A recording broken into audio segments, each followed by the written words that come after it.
Y mire, precisamente para platicar más acerca de la situación de Gaza y sobre todo pues el genocidio que lamentablemente continúa día tras día en contra de la población palestina, platicamos con el historiador y analista político Christian Ader y esto fue lo que nos dijo. Veamos.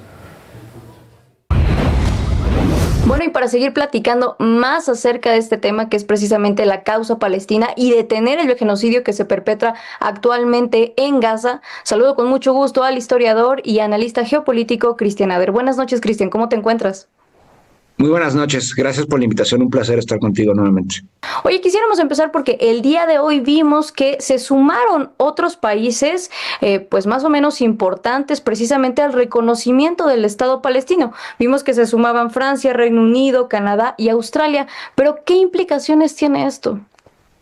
Bueno, directamente por parte de estos estados, por supuesto, más allá de estas superpotencias que reconocen al Estado palestino, hay que mencionar que más de 150 países ya lo hacen. Sin embargo, el peso por la importancia estratégica y económica de estas potencias, bueno, llama la atención, ¿no? Y más cuando Gran Bretaña, el Imperio Británico, es uno de los principales promotores del sionismo. Ahí se encuentra la verdadera paternidad del sionismo a partir de 1914, 1915. Y paulatinamente Gran Bretaña no tiene un alejamiento, pero sí hay un cierto rompimiento. De hecho, en 1948 el sionismo declara su independencia ¿de quién? Del mandato británico de Palestina. Entonces, después de 77 años, creo que es importante que el gobierno londinense haya reconocido el Estado palestino, pero esto no quiere decir que rompa lazos con el proyecto sionista, porque de hecho, a fin de cuentas, la relación que tiene Gran Bretaña y por ende Canadá y Australia, que son colonias británicas, es de suma importancia porque es estratégica. El sionismo es laboratorio de guerra de Occidente, incluyendo Gran Bretaña, no solo Estados Unidos. Llega tarde este reconocimiento que además de ser simbólico, como ya lo decías, pues los países que están adoptando esta medida no están acompañándola de otras sanciones reales precisamente a Israel. Llega tarde con 77 años de atraso, de hecho. Incluso más, porque si consideramos que el proyecto sionista se funda a finales del siglo XIX y Gran Bretaña empieza a meter dinero al proyecto a partir de la década de los 10, realmente esto tiene más de un siglo. Creo que también están jugando de alguna u otra manera Washington y las potencias europeas al policía bueno y al policía malo. Washington no lo reconoce, pero sí Gran Bretaña, el gobierno parisino, el gobierno de Bélgica, etcétera, ¿no?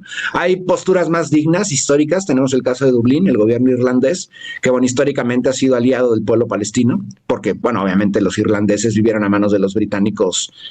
Un proceso atroz muy similar a Palestina. También vimos en la semana que hubo un intento de una propuesta precisamente en la ONU para el cese al fuego total y a pesar de que 14 países, si no tengo mal el dato, son los que apoyan esta propuesta, solamente con el voto de uno se anuló completamente, que fue Estados Unidos. Vetó esta propuesta del alto al fuego completamente. ¿Qué nos dice también eso de cómo están organizados todos este tipo de instituciones internacionales?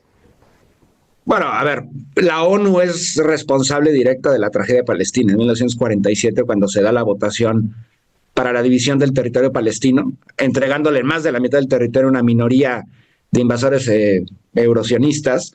La ONU organizó todo esto. Por supuesto, sin la voz además del pueblo palestino, ¿no? Hasta la fecha la complicidad continúa. De hecho, constantemente al secretario general Antonio Guterres se le pregunta ¿y qué está ocurriendo? Y empieza a dar toda esta narrativa de que es lamentable lo que está ocurriendo en contra del pueblo palestino, pero no dice ni siquiera los nombres. Y de hecho le dicen, di que es un proceso genocida, di que están cometiendo genocidio. No se atreve a decirlo. Pues porque también hay un mecanismo de chantajes y amenazas por parte, en contra de Naciones Unidas, pero también en contra, por ejemplo, de las Cortes Penales Internacionales, la Penal Internacional e Internacional de Justicia, ambas en Países Bajos. La ONU, no nada más por el asunto palestino, sino por muchos otros, sigue subordinada a las superpotencias. Oye, también veíamos el día de hoy que precisamente en la conferencia mañanera, la presidenta Claudia Sheinbaum, pues hacía este llamado a que pare el genocidio en Gaza. No se había pronunciado hasta el momento de forma pues tan contundente y sobre todo utilizando una mandataria de ese nivel, pues la palabra genocidio. ¿Existe también algún otro pues país que lo haya mencionado como tal y qué implicaciones podría tener, ya que tenemos una relación, digo, independientemente de que no se han roto relaciones con Israel, tenemos una relación cercana con la embajadora palestina precisamente en México. Vimos actos culturales, ¿no? Que por parte de la sociedad civil que están ahí también tratando de impulsar la causa. Incluso vimos que, digo, eso no tiene que ver con el gobierno como tal, pero que se permitió el gesto de cantante Calle 13 en el Zócalo, también pronunciándose e invitando precisamente a la familia Abed, que son refugiados palestinos, y a la embajadora a hacer uso del escenario. ¿Qué implicaciones tiene eso?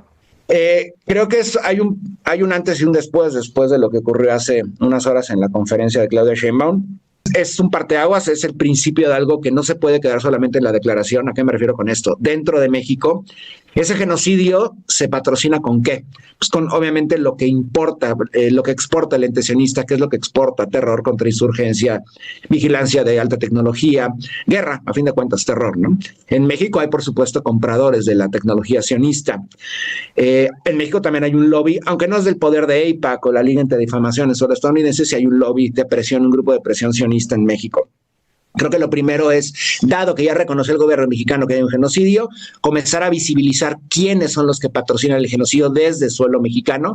Y creo que esto debería de llevar, aunque México históricamente por la doctrina Estrada y demás no suele romper públicamente relaciones, creo que tendría que haber en primer lugar un alejamiento con el ente sionista y posteriormente empezar a romper lazos tecnológicos, diplomáticos, económicos principalmente con el ente. Ver quién adquiere tecnología sionista, porque prácticamente tú puedes orquestar un ejército privado, tecnología digital, por citar un caso, el caso más emblemático en México, el de Pegasus, que por cierto, México es el país que más ha utilizado Pegasus en todo el mundo. Cristian, se nos acaba el tiempo, pero te agradecemos mucho que nos hayas acompañado nuevamente en Informe Capital, sobre todo con esta causa que cada vez agarra más visibilidad y que tiene que ser así. Incluso vemos esfuerzos internacionales que también son simbólicos, pero que va ahí, por ejemplo, la Sumut Flotilla también navegando hacia Gaza y otras acciones de la sociedad civil a lo largo y ancho del mundo. Te agradecemos mucho, Cristian. Gracias y buenas noches.